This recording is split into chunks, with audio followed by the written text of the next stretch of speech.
I can't make words. Okay. No, y'all are doing pretty good. Crack broke my brain. Well, That's a real thing. Well, there you go. What's the timestamp on that one? I think live means go. Usually. Usually. What's up, everybody? Welcome to Owen Army, where Jess and I sit down and interview, well, a whole gamut of people, from prostitutes and crackheads, pimps, murderers, gang members, all the way up to CIA officers, special operations forces, combat vets, cops, you name it. We're going to talk to everybody, trying to capture stories of resilience, overcoming adversity, handling trauma, addiction, alcoholism, and really just navigating life. Jess, say some words. Don't do that. So, as most of y'all know, Jess hates talking to people, and she extra hates getting put on camera. So, as you've heard me say before, this is my second favorite thing to do to my wife, is put her on camera and make her talk.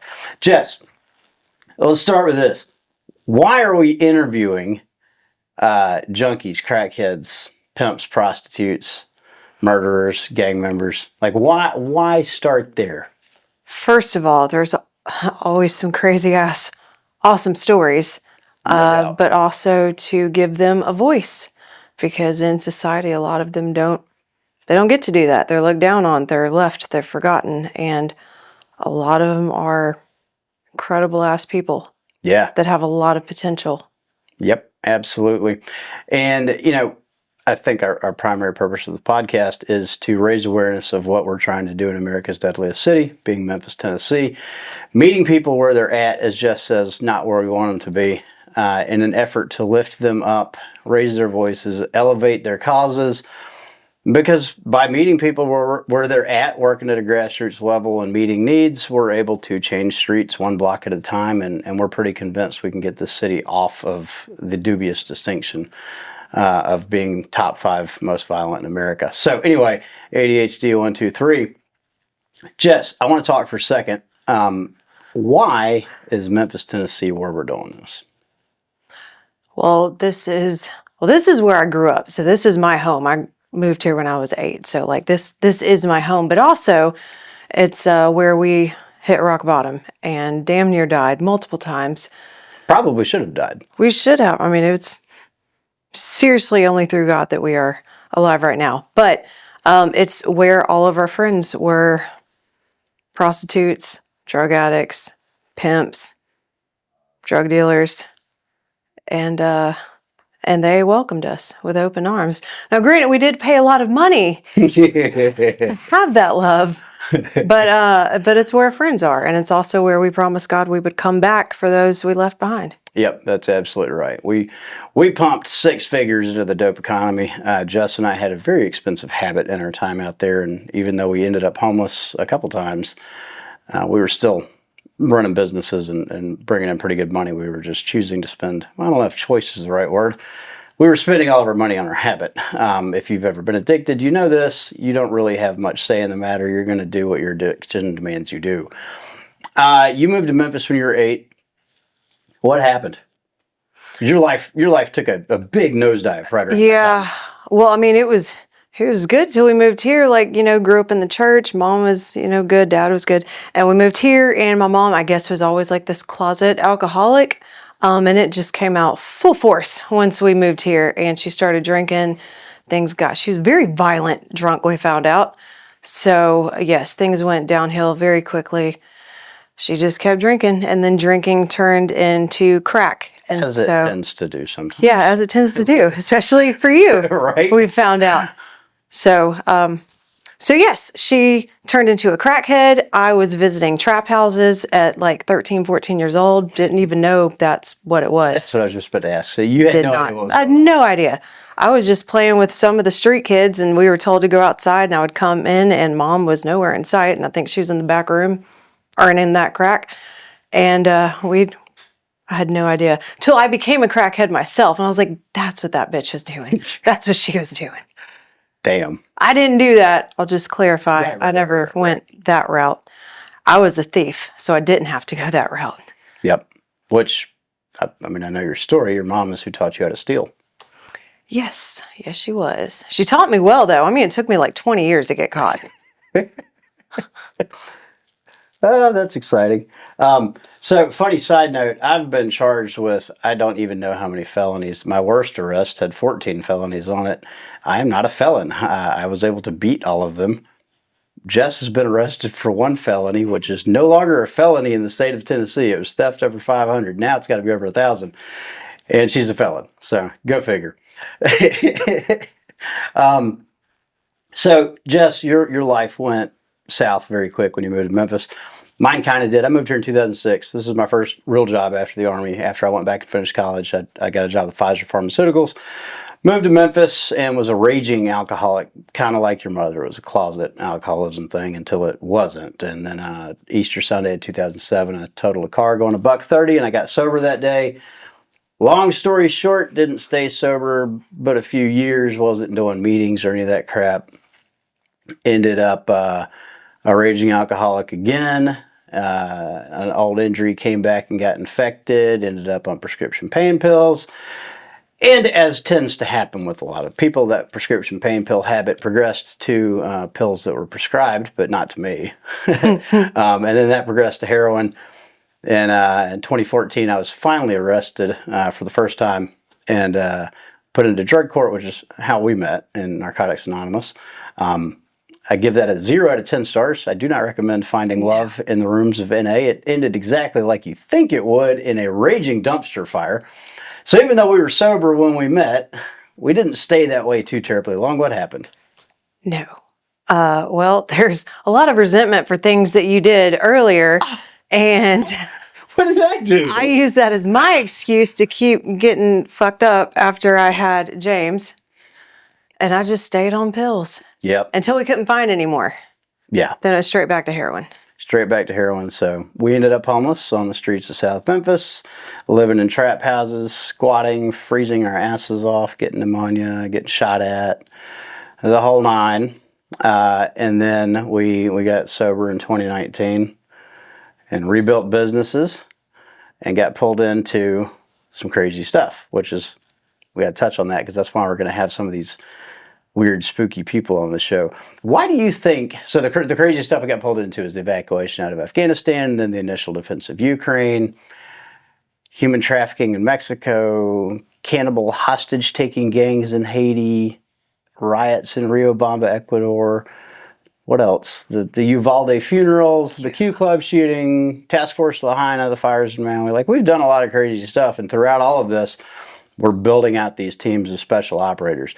So something that's real interesting to me is all of these former, well, current badasses, but former spooky job title people have always, the entirety of this time, seemed extremely interested in what we're doing right here in America, in Memphis, Tennessee. Why do you think that is? There's just something about a human that's hurting, and that's just trauma. And it doesn't matter if you're on the battlefield or if you're on the streets of Memphis. There's just this trauma that we've gone through, they've gone through. And I think actually, if you have to be in a role, or not have to be, if you volunteer to be in a role that is helping the country or helping other people, you just have a tendency to want to be a person to help other people. That might not be true for all of them. I don't know. Some people just maybe wanted to be in the military, period. But I've seen I'm losing words because I don't like being on camera. But it's all about helping people. The call to serve. Yes, right? yes, the call to serve. I do think that is why a lot of former special operators in particular are drawn to this. Their ethos is what? De oppresso liber, Yes. Free the oppressed. And that is very much what we're doing out here on the streets. And we've leveraged a lot of soft doctrine, like with the Village Stability Operations Program. We're kind of repurposing a lot of the mantras that Scott Mann has taught us for how he flipped villages to fight the Taliban. We're kind of empowering dope tracks to stand up and take their streets back from the bad actors. And we've even seen some bad actors flip to our side. Thank God. Thank God, indeed. There is a lot of oppression here, and not just what you said, but in the mind, actually. And with that, and I talk about it a lot, the generational trauma, what kids go through, the habits they pick up from parents that are in addiction, the defense mechanisms and I know a lot about this because I was one of them. And there's certain things that you pick up and you don't really let them go. And then you go into adulthood with it. You have children, your children learn them. And it's just this ongoing generational trauma. And it's something that it is oppressive. And it's, I think one of the huge things that we're trying to do is break a lot of that trauma. And it starts with addiction. Really, everything I've seen starts with addiction. So we're just trying to stop that root cause, or at least, well, there is no cure for it, but at least try to get them into detox, into treatment, into a new life, into a better understanding of how the world works, because I was not raised to know how the world works. I'm just now becoming an adult. And I tell you that all the time. I don't know what the fuck's going on half the time because, I mean, I was on drugs for 20 years. I didn't even get clean till 5 years ago. And I'm just now learning. And we see that a lot, too, with the women in our houses and the men. And, like, some of the women don't even know how to wash dishes. They certainly don't know how to pay bills most of the time. Not the real way. You know, they, like, go to Walmart and get a money grant or something like that, something weird. Half the people we have don't have bank accounts. There's no financial literacy whatsoever. And that in itself is just this cycle that keeps perpetuating itself because, anyway, I'm word vomiting. No, that's great. Keep going. You know, I feel I touched on some of that yesterday, the childhood trauma and how that plays into the trajectory of our lives.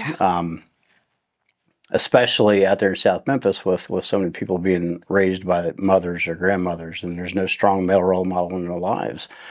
And I mean, that has an impact on them. I mean, there's a lot of studies that have been done behind that. And I was about to say that medically they have done studies, and it shows that there are parts of the brain that don't even fully develop when they've hit certain points of trauma. And I hate saying the word trauma like over and over again because you hear that a lot and it gets abused a lot. And a lot, oh, I had trauma. And it's bullshit. But some people really did have that. They really did have severe trauma that almost incapacitated them in certain ways in their brain. I wish I had like the actual medical, because I love reading about that shit. Yeah, that's one of my favorite things about you. You are a nerd. You're a closet nerd. I'm a closet nerd. So here's an interesting thought, and I've actually seen studies done by federal agencies on this. Do you believe there's a such thing as a right amount of trauma for somebody to go through? Well, let me explain it a little differently. So, in the populations we work with, both on the streets and in the military community, like that we worked with in Afghanistan and Ukraine, there are certain people that seem almost superhuman, that seem orders of magnitude more resilient than anybody else. And what I've noticed, and what has been backed up by a few studies, is that people who are like that almost invariably have gone through a pretty significant amount of trauma, either in childhood or as a young adult, and they came out of it on the other side, so they don't even have the capacity to ever identify as a victim. You can, and we've seen this a lot in the veteran population and the trafficking survivor population that we work with, you have some people who are absolutely incapacitated by trauma and legitimately traumatic events that pale in comparison to repeated series of much more severe traumatic events that somebody else has gone through. I'm wondering what your thoughts are on what that dividing factor is between the people that readily adopt a victim mentality and the people that seem to almost automatically be an overcomer. Well, I also think it has to do with people that are there around as well, because there's some people that are like, oh, you had trauma? I'm so sorry. Let's go get you an ice cream or something like that. And then you have others that are like, you went through shit, get the fuck over it, get up, tie your fucking shoes and let's go to work. Those are the people that usually do better. The people that were not coddled through their trauma. No, it is trauma. Some people do need, they need to know that they're loved and they're safe, and that's cool. That's normal. And that's healthy. But when you keep doing that and keep perpetuating this little cycle that they've been on, and people surround themselves with, I can't explain it how it is in my head. But I think a lot of it has to do with the environment they're around, how much they're being how many handouts they're getting for being like that. Like, oh, Right. you had trauma, Right. let's get you a free apartment. No. If you reward victimhood, you are. Yeah, it's you're- bullshit. Yeah. I had plenty of fucking trauma. No one gave me that shit. But I'm tough as nails right now, and I'll go right out to any street and I'll go serve and I'll go try to help people. And because there's I don't want to say a right amount of trauma. No, I'm going to say it. I do believe there is a right amount of trauma that creates superhumans out of some people. But also, and I know you hate this phrase, but it is true. The perception is reality, and some people perceive certain things as like truly horrible traumas that other people are like, that was bullshit. You just touched on something I want to go back to. So you mentioned handouts, right? And people that watch us, they probably think we do a lot of handouts. You said, No. well, all right. But yes, I get a lot of them let probably me take do. you to task on this. You said you had trauma, I'm going to give you an apartment, as if that was a bad thing. Well, we've done that. We've given people houses. Only if they're willing to fucking show up for That's themselves. right. That's right. I will not give you shit if you're not doing anything for yourself. So let's talk through showing up for yourselves. You know, anybody that knows me that we've helped, especially here in the city of Memphis, something I say more frequently than anything else I say is probably, you got us for life if you just show up for yourself. And I've proven time and again that I mean that. I mean it. What does showing up for yourself look like? Putting in effort, not sitting on your hands and just waiting on somebody to do something for you. You want to get a job? Get the fuck up out of bed and go find a job. I don't care if you got to take the bus, if you got to walk 2 miles, go find your job. At least if I can see that you are putting in effort, I'll help you out. We've had some people that are like, oh, woe is me, and I have no job, and I've gone through trauma, and my kids don't like me anymore, and I don't do crybaby shit. I don't do it. Yeah. I don't like it. And it doesn't get you anywhere. I guess for some, it might get them somewhere, which is why they keep doing it. But we've never given any handouts at all. You have to show up for yourself. You have to do something. Okay, I will say this. We have done handouts when it is to gain trust. Bingo. So let's talk through that. Why do we even need trust? Because if you don't have people trusting you, they're not going to, like, say the crack addicts out there that didn't know us when we were out there. We're just a couple of white folks that came up, and they don't want to talk to us. They don't know who the fuck we are. But if I show them that I know a little about the streets, I know a little bit about it, I know what you're going to do with this money. That sounds really bad. That sounds really fucking bad. But I already know what they're going to do with the money. And I'm letting them know. It just shows there's just a human connection with it. I'm not looking down on you. Yeah. Well, and I think so much of what we do out there comes back to human connection. I would hazard a guess that 99% of it's about human connection. Absolutely. You know, it is. We had the idea 2 years ago to buy back the block, to start shutting down the trap houses where you and I bled, where we watched people die, where we saw hope die. That the very houses that destroyed our life. We had this idea to go back and shut them down and buy them and turn them into sober living, which sounds just absolutely insane. It is. But damn, dude, we did it. We did do it. We did it. I don't even know how the fuck we did it, but we did it. Well, I know how we did it, but it just- it was absolutely human connection, and I'm still in disbelief. I know. sometimes. It is crazy that it worked out, but I think there's a really valuable lesson to be learned there. You know, when you have trust with people in a generally low trust environment where so many of the people that live there are being exploited, or so many of the drivers of instability are being used as tools of exploitation and coercion, if you can go in there and establish trust, you can change the dynamics of that street. See, I wish I could talk like that. I can't But do you that. can. You just put a lot Just more roll it off F-bombs your in there. tongue. You put a whole lot more F-bombs in there. But a lot of that is what Scott tells us too. I mean, and that's what he's. That is exactly how he's taught us. And for those that don't know, Lieutenant Colonel Scott Mann, former Green Beret, and just absolute rock star of a man, he basically taught us how he did village stability operations in Afghanistan, which is essentially going into the hood of rural Afghanistan and teaching farmers to fight back against the Taliban.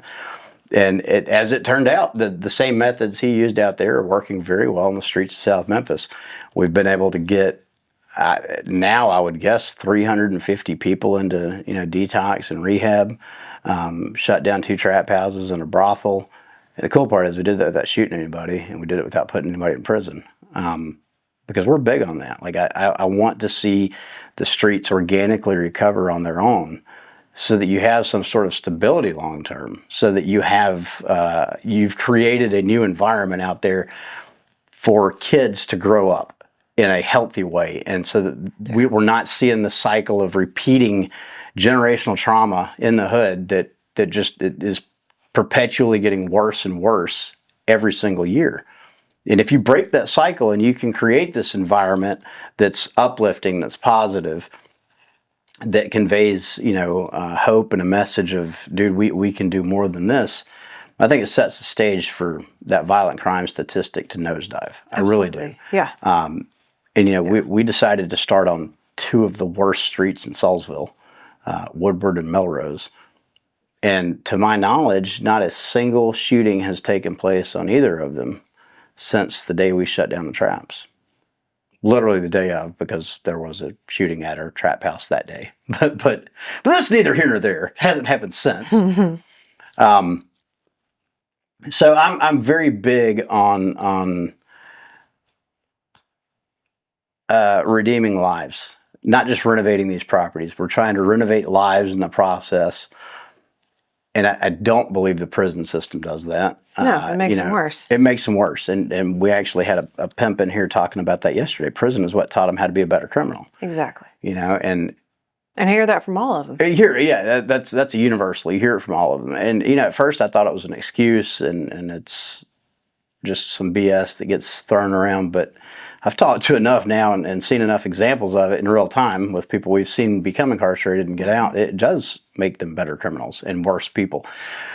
And that's kind of antithetical to what incarceration is supposed to do, right? So now the way I look at it is incarceration, from our perspective, is reserved for people that have to be removed from society because they're a threat.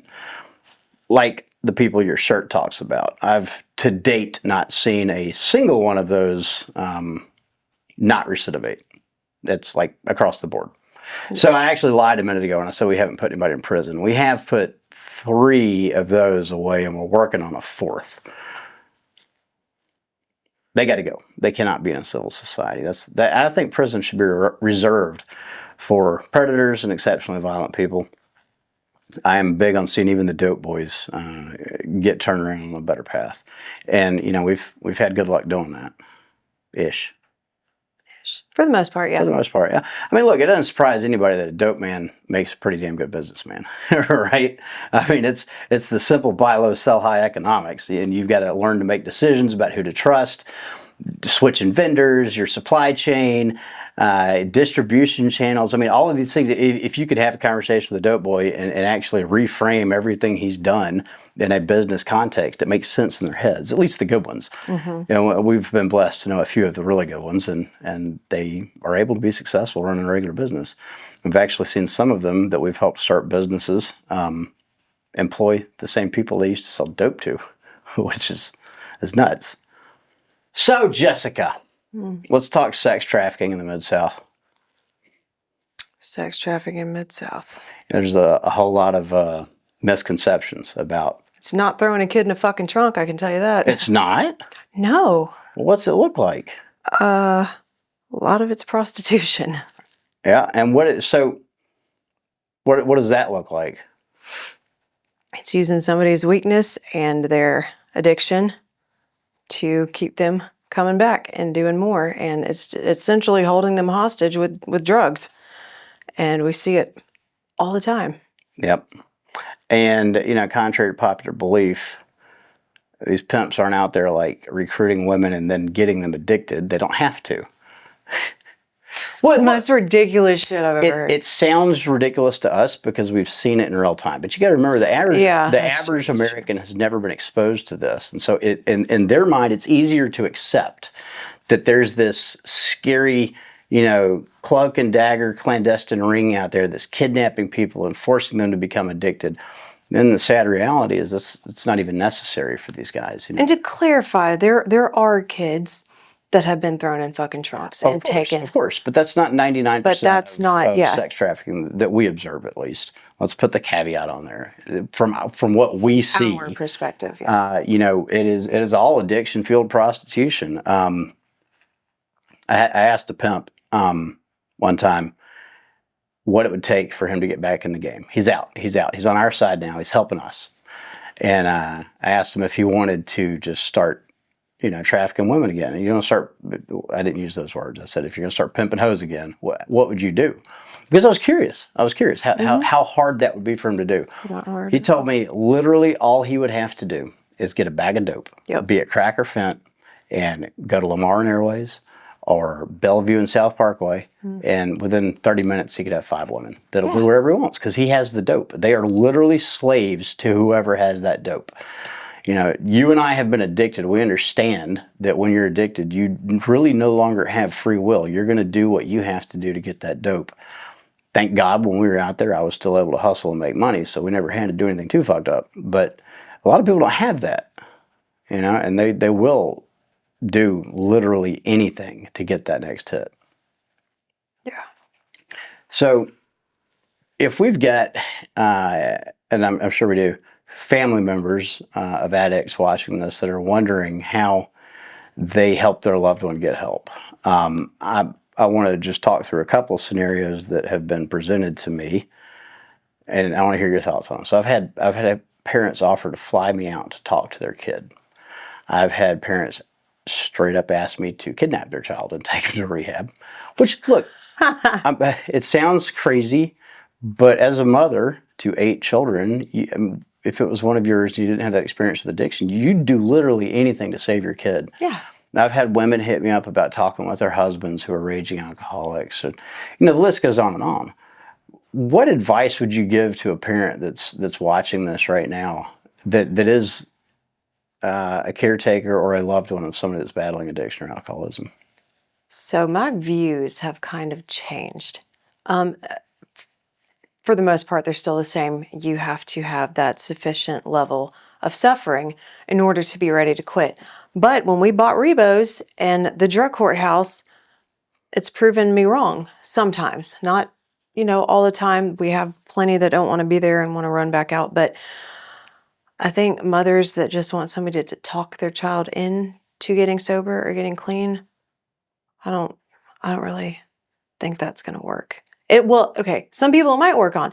If you're a true fucking addict like me and you were, that wouldn't have worked on us. Like somebody just talking to us, we probably would have been like, yeah, you're right, in order to just creep on out the door and go get our dope. You can't just talk to somebody, be like, you ready to go rehab? Let's go. It's not going to work like that. Like they have to have that sufficient level of suffering. They had to have had enough. Mm-hmm. And I think parents are, especially parents that are not privy to all of the inner workings of the addict. They don't understand the brain. They don't understand that we need it like fucking oxygen. And I think all they can do is just sit, hope, pray, and just pray that somebody can talk them into it. But it usually doesn't work that way. But you've met, what's his name, in California, that literally that's what he does. He goes and he... Hunter Shepherd and RJ? No, RJ. But yes, Hunter Shepherd too. Yeah. But so, there are addicts that can be talked into that. Yeah. I never gave much credence to interventions just because it sure as hell wouldn't have worked on me. It didn't work on me. In fact, the day I totaled my car going 130, I was drunk leaving an intervention that my parents and my wife at the time had done. So yeah, I don't think interventions work, but like you just said, we've been proven wrong by the drug courthouse. But there's also different severities of, like, it's not just a one size fits all addict. Like, right. There's some people that smoke weed and they're like, I'm a drug addict. I'm like, nope, nope, you don't even really go to rehab for that. And then there's some people that will kill or suck some dick for crack. Luckily, I did not get to that point. But, there's different severity. So maybe at one severity, you're okay to just be talked into going to rehab. I count us as true addicts. Like we were stone cold left junkies. our kids for 2 fucking days to be in a fucking crack house. That is a true stone cold fucking addict. And I don't think those a talking to is going to do anything for. No. And I would also tell the parents to quit letting your fucking kid come back in the house. Like, quit babying them. Quit feeding them when they've spent all their money on dope. Don't go buy them food. Don't make it fucking easy. That's a big fucking rule. As long as a real addict has a soft place to land, they're never going to change. I've said a lot of F-bombs. I just realized. It's okay. It's okay. Jess has a potty mouth. We all know that. It'll be all right. As long as it's not in the first few seconds, good to go. Soft place to land was a big thing. I don't know if a lot of people know this, but the last time you and I were homeless out there in South Memphis, your dad offered his house to us for us to live in with him. It was not necessarily comfortable arrangements. We'd be sleeping on the floor, but even that was too soft of a place for me to land. I literally chose to go sleep outside on the streets because I knew if I stayed in that house, I would not hit rock bottom. And I was tired. I was ready to hit rock bottom. See, my dad enables. And I love him to death. And I do too. He's a great man. And that's enables. that hard decision that you have to talk some parents through. You've got to love your child with tough love, or you will literally love them to death. Yes. Yeah, when I say child, I'm talking about adults. Obviously, if it's a minor, you still have a few options left that you could force your hand and hope for the best with them. But if you've got an adult child battling alcoholism or addiction, you got to show them tough love. You have to let them suffer. And that's the hardest thing in the world to tell a mother, is that you got to let your child suffer. I'll tell them. I'll tell them too. But they don't. Well, see, it doesn't register with them. Yeah, and with the amount of fentanyl that's out there now, you never know when that. See, that's why it's scary. That's why it's scary. Just let him suffer, because then they're going to come back. I let him suffer. I let him out of the house. He's dead now. And that's what's going to happen over and over because of the prevalence of fentanyl. And it's... So how has fent changed the landscape for us? Because we got clean in 2019. We were in good with the dope guys because we spent so much fucking money, and we'd kind of become friends with them. We could tell them straight up, I don't want fent, don't cut my age. Now there is no heroin. You cannot get heroin. It's all fentanyl out there. And so when we came back to Memphis to honor that promise we made God to come back for the ones we left behind, we came back, was it the summer of 22? Yep. We came back in the summer of 22 to get to work saving all our old prostitute and addict friends. And what did we find out? God, was it 12 or 13? 14. 14 of them were had dead. died. Had already died. Now, some from violent crimes, which is understandable. I understand, there's a lot of violence out there. But most of them, it was fentanyl. Fentanyl fucking killed them. Some of them were crack addicts. And it just got mixed on the table with their crack. Yeah. Totally opiate naive. Smoked some crack, had a tiny bit of fentanyl, and that was it. They're gone. And I can't do anything about it. And we didn't come back. And then we were upset that we didn't come back. We didn't come back soon enough. Which might be right. I don't know. Maybe some of them would still be alive. It doesn't mean they would have gone to rehab. Doesn't mean they would have been ready. Because, and I'll tell people this too, you're not just addicted to the drug. If anything, you're addicted to that lifestyle even more. I know I was. Oh, I was too. And it's weird. Even today with the life we have now, I'll find myself sometimes... You sometimes miss it. I almost want to use the word fantasize. I'll do that sometimes. Because as wild as this sounds, yeah, we'd lost everything. We had no vehicle. We had no home. I only had to worry about one thing. That was it. That was it. I had to worry about one thing, that next hit. That was the only thing I had to worry about. And sometimes I miss that simplicity. I don't fantasize about like getting high. But it's the lifestyle because it was so much simpler. And I'm sitting here saying this, but in reality it wasn't, because I was getting shot at, I was getting stabbed. Friends were dying all the time. Now we still deal with death a lot, but there was I don't know. Had to put water in the radiator 3 damn times to make it to South Memphis. It was not a fun time. But I know what you mean. I do that too. I think it's just because of all the responsibility we have now and the nonprofit and all the businesses and all the kids and now 2 dogs. It's a lot. It's a lot. It is a lot. But I get it. I do the same thing. I know in my head I would never go back out and do that. Oh, God, no. God, no. My kids are actually happy. Like, I'm good to my kids now. Yeah, I wouldn't trade this life for anything in the world. But I would have said that 5 years ago at the very beginning of sobriety when we had nothing and we were living in my parents' basement. I wouldn't trade that for anything in the world. I would never go back to that life. But it is my ADHD grabbed me and took us down a rabbit hole. But I was agreeing with your point that lifestyle does get addictive too. You know, all the ripping and running and doing crazy shit, not worrying about consequences. And I mean, it's fun. It's irresponsible, so but it was anyway. And I'm going to sound really stupid saying this, but it's kind of how I felt. And I've talked to other addicts, and that's kind of where they're at too. And it's almost like I can't even think of how to explain it. I don't want to stay in a superiority complex where you feel better than, because you don't. You're a crackhead or you're a heroin junkie. Like, you don't feel better than anybody. But you look at these normal people that have never had to go through addiction. They've never had to go through anything. And then there's you. And you've gone through all this trauma. You've gone through all this shit. You've been beat by this dope boy, and you snuck one by this one, and you've done all this stuff. And you're almost like, that if you got left and there's an apocalypse, you could survive that motherfucker where they couldn't. Like, it's that kind of, at least that's where my head goes. And I know I could. But it's almost that. Like, when I first got clean, I didn't want to be like them. I didn't want to be like some mousy little housewife that couldn't beat a bitch if I needed to. And I don't think anybody would ever suspect you of being a mousy little housewife. You know what I mean? Like, oh, Jess. Well, you bring up an interesting point there, and we are resilient motherfuckers. That's the word, yeah. We are, and maybe that is another one of the reasons that we see such an attraction from the special operations community to the work we're doing, because there's that shared value in resilience. America loves an underdog story. I think that's one of the reasons people like to watch us on social media, because we're underdogs. I mean, dude, I was literally smoking crack homeless in a parking lot 5.5 years ago, and today we're feeding half of South Memphis in that same parking lot, which is crazy to me.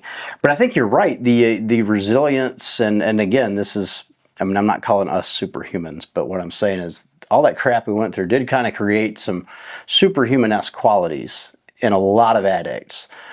And I think we're going to start seeing an upswing in the number of addicts and alcoholics in recovery that are making really big things happen in America. In fact, we already are. Just a lot of them aren't as vocal about their past as we are. Yeah. There are people today in some very high positions doing some really amazing things that share a few commonalities with our background. I think it prepares you for a lot. It does. Well, I think that's why we were so successful in evacuation out of Afghanistan. That's why we were able to build that network of safe houses as quickly as we did. We leveraged that junkie skill set. Mm-hmm. Probably the biggest of which was, I'm going to do it now and ask for forgiveness later when it came to legality of leasing safe houses and all of that stuff. Because that was the big concern that a lot of the veteran population had was, like, is this legal? Am I allowed to do this? And we're like, yes. I don't know. The answer is yes. Who cares? Let's just get it done. But and the same thing plays into running businesses. I mean, in a very big way. You don't get days off when you're addicted to crack or heroin. And for those that have never been there, that might not make any sense to you. But when you're addicted, that's your job. That is your job. Your job is to stay high and stay not sick, not dope sick. And that the hustle mandated by that job takes you to a whole different level of productivity than your average American can even fathom. Everybody's seen that meme that says, if a crackhead wakes up today without money, is he going to say, I'm not going to smoke crack today? No! He goes and finds a way. So don't let a crackhead out hustle you. There is more truth in that meme than I can even begin to put into words. And so we've carried that crackhead energy into recovery. We've lost the crack, but we still got the crackhead energy. How many hours a day do you work? Let's see. I would say about 12 hours. About 12 hours a day. Yeah. How many days a week? 7. How many? 8 days a week. 8 days a week. Yeah. Like, when's the last time you had a day off? When I was smoking crack, Right, maybe. 2019 when we were high. Like this is. I'm not making a joke. This is dead Well, serious. we were even working when we were We were smoking still crack. hustling back then. We're Right? still working. Yeah. You don't get days off. No. And honestly, as an entrepreneur, anybody out here that runs a business knows this. As an entrepreneur, in real days life, off. you don't get a day off. Like if you're an Instagram influencer and you're calling that entrepreneur, sure, you're taking breaks to the beach or whatever you're doing. Probably lying, but just in case you're a real one and you're really doing that, we'll give you that pass. But in the real world, entrepreneurs don't get days off. You don't get really off hours. You know, you're available 24/7. Have to be. Yeah, you got to be. So all of the skills that we built out there on the streets have come in extraordinarily handy in the work we're doing today.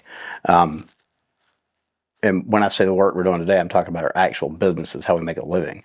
You know, like we don't take time off, and it's allowed us to generate pretty sizable amounts of money to keep the mission rolling forward. I mean, it's definitely it's not something I think I could have done if I didn't have that experience. No. And no way. and that junkie skill set of, you know, you got to make friends instantly. You have to be able to walk into a room and assess a situation like that because your life literally depends on it. You know, those are things that we've carried into operations in Mexico. A lot of the weird conflict evacuation stuff we've done, that ability to make friends very fast, assess threats very quickly, and make decisions like before your brain is even done processing what's going on around you. They've come in extremely handy. And I say all that to say this. I think that anybody that's got similar experiences to what we went through out there, I hate to even say went through. We put ourselves through that. Like it wasn't something that happened to us. Like we were voluntarily in that situation. I think anybody that's got a background similar to that is probably capable of doing some pretty big, badass things in recovery. It's just a matter of, like you said, a sufficient level of suffering to choose something different. But once you make that choice, man, it's off to the races. Yeah, it is. And as long as you're not stuck in this victim cycle, because we do see that a lot too. They get clean and they're just, oh, I lost my house and I lost my wife, and you know, and we see that a lot in the rooms. You see these people that are very resilient and see these people that just want to die and crawl in a hole and not move. So I think that has a lot to do with it as well. That just not just anyone that's an addict and goes through some shit is going to be full force. Let's go do some shit. No, you're absolutely right. But you do have those very two distinct personality types. You've got the victim mentality and you've got the overcomer mentality. You're not stuck in one or the other. I've seen overcomers become trapped in the victim mentality and the pity party shit. And I've seen people who exuded perpetual victimhood become an overcomer. It's a matter of making an active choice to own your circumstances, to own your actions, to clean your side of the street. And, you know, for me, the change happened because, I mean, I may have had a little bit of a victim mentality at one point in time. The change happened when I got a sponsor and started working steps, which I hate to admit didn't happen until 2019. I mean, I was in my first NA meeting when I was 14 years old. Like, that solution had been there the entire time. I just wasn't willing to take certain steps to do anything different. I always thought I was special. You're special, all right. My name is Jeff. All right. Hit my vape. Hmm? Hit my vape. Yeah, hit your vape real quick. I'll hit mine too. Let's be gay together. I'm not. You double fisted. That's super gay. Show the camera my double fisted the vape.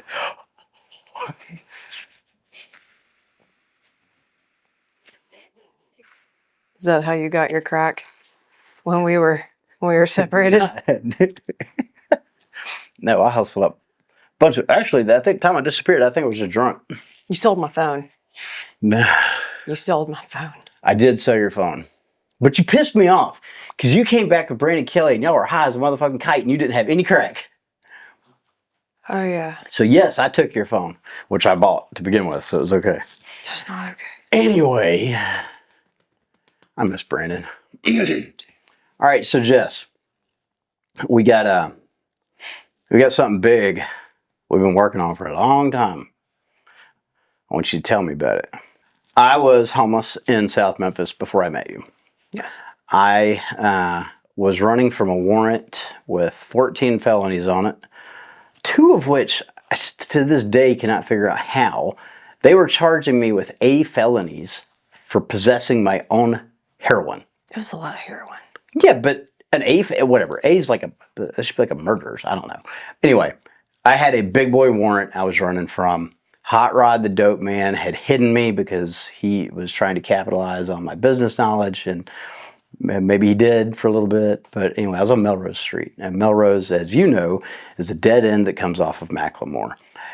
Melrose Street shares a property line with this massive facility known as the King's Daughters and Sons Nursing Home, or previously was it the Tennessee Home for Incurables or something? Yeah, Home for the Incurables. Home for the Incurables. So it might have been. it was used to house people that had incurable and terminal diseases, which is kind of prophetic because addiction is incurable, and only 3% of us actually make it out of addiction alive.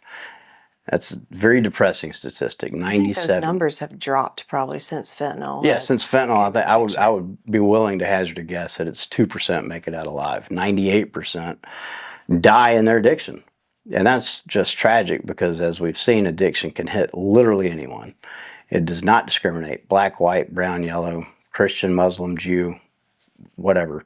Addiction kills. And so this nursing home has been there and been vacant the entire history of Ben's journey through South Memphis into your downward spiral into South Memphis. And now we found out that there might potentially be an opportunity to collaborate with or get it from the woman who owns it. I would like to collaborate because I think she'd bring a lot to the table. But what vision do you have for the Home for Incurables if we're able to get it? Now, I want to preface this with this is a 76,000 square foot facility that sits on 5 acres of land in one of the deadliest zip codes in America.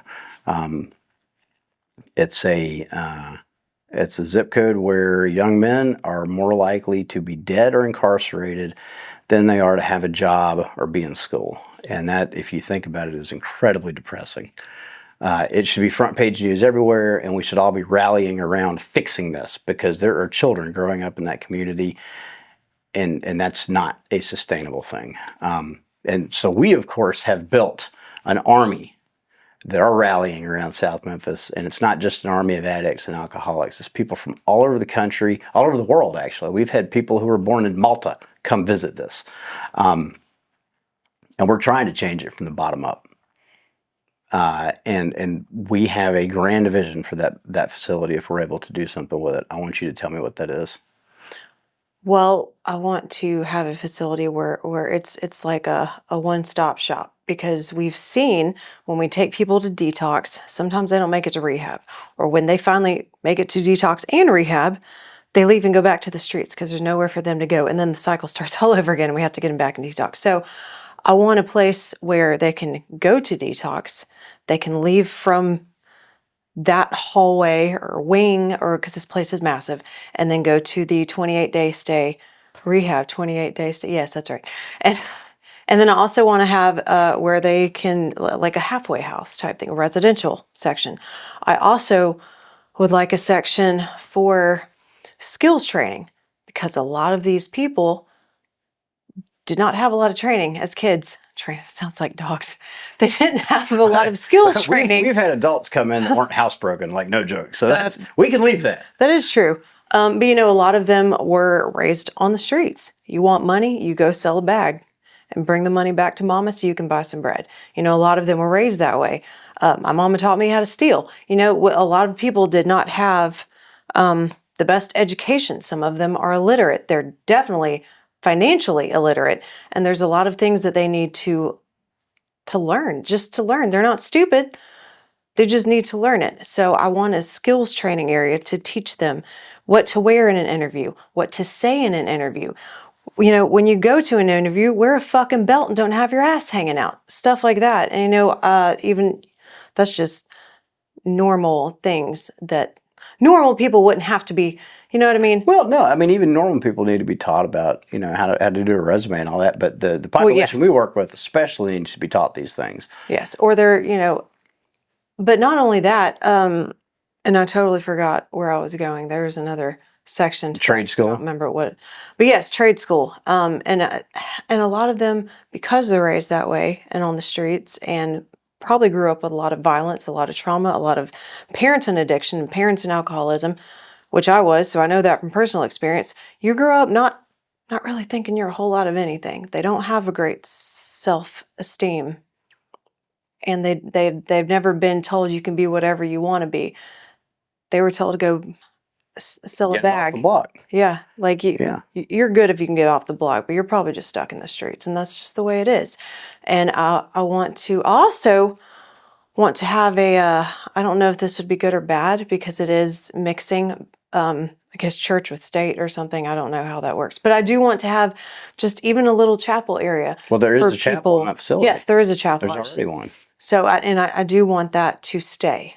Yeah, I absolutely. want to have people, because even in the AA books and the NA books, it is a program with a higher power. Whether you call that higher power your chair, which I have seen someone do, or call your higher power God, there is a need for something bigger than yourself. Like how depressing is it if you think this is it? That you need something like that. So I definitely want to keep that chapel there. I also want to have a section for like therapy dogs with like Devil Dog Canine that we're working with right now, and they're so good at training, and I want them to have like therapy dogs, and sometimes you just need love from an animal. 100%. I think it would actually be really cool to use part of that facility, and there's definitely space there to do it, to have the residents or clients work with dogs, to train them, like actual trained therapy dogs, or maybe even work with like police canines. I don't know. There's a ton we could do with the facility, but I like your description of a one-stop shop. And I also want a studio. Some of these people need music. I would like to have a section for music, or even just a music room with a keyboard and some drums or a You remember when we toured the Atlanta Police Foundation at Promise Center? They had a Yes, recording dude, studio, and it was amazing. Yeah, like a legit recording studio in there. Art therapy, all of these different modalities of treatment that have been proven to be effective. We could bring all of them under one roof in America's deadliest zip code. And like, where is it needed more than that? Yeah. There is nowhere that needs it more. And I don't think there is another, we'll use the word army, out there that's more capable of doing what we're envisioning for this place than we are. We've looked at a number of facilities throughout the country that are doing similar. There is enough space there to do all of this, but none of those other facilities are actually soup to nuts. They're not the one-stop shop. They do bits and pieces of it. They don't do detox all the way through, job placement, right? Yeah. And that's what we need, because when I'm getting somebody out of a literal gutter, they are starting from zero. And you've got to put, some of these people have been out on the streets for 40 plus years. Yeah. We know a woman who's been out there since she was 13. Her mom sold her the dope man when she was 12. Today she is 54 years old and HIV positive. She's going to take a lot of raising, essentially. She was raised by the streets. You've got to rework all of that and teach them how to live again in a society. Teach them how to live and be productive in a civil society. And that's the end goal, is to take people from the gutter and put them back into the workforce, or even better, some of them, help them stand up their own business so that they can go back out and repeat what we're doing. I also wanted there to, because there's so much land there, there's 5 acres of land, right? So I thought it would also be good for when the apocalypse hits or something. It's good to teach them how to raise their own food. Well, urban gardening is a big deal. Darren Babcock did that with Bonton Farms. I think it was Dallas or Houston, an area very similar to South Memphis. He brought urban farming in, and it created a rally point essentially for the community. So you went from having this community where a simple neighborhood or kid beef from the bus stop would turn into a shooting, to now you've got parents reconciling differences between kids. They're actually intervening on their children's behalf, which is a huge part of parenting that a lot of people don't realize doesn't happen in areas like that. But the urban farm created a place where these parents are now working together towards a common goal. And so it's spilled over into household. What would have been conflict is now resolution. So yeah, the urban farming is a great idea. I like the fact that you brought the apocalypse in. That's always fun. So Jess has a bunker in her basement. It's like super prepped. I love it. She's ready, right? Just in case. But I think that's great. We're preparing people to actually live a life worth having lived. You know, if you live out there on the streets and you're in and out of jails and institutions your whole life until you die, that was a pointless life, and that's tragic because every single human life matters. And I want to make sure we get every single person we can into a purpose-filled life. Why is that funny? No, that's not. Sorry. I just realized I said raise your own food. I meant grow your own food. But hey, if they want to like bring cows and shit, I'm okay with that. Oh, Jessica. Gotta love you. Oh, crack really did break my brain. No, it didn't break your brain. It broke your heart. You're a cold-hearted, evil bitch. But Well, it took my emotions away. It really did do something. I don't have emotions anymore. you're pretty. You can lie very well. No, I can't. All right, so the war on drugs, right? Yes. Like we're writing a book.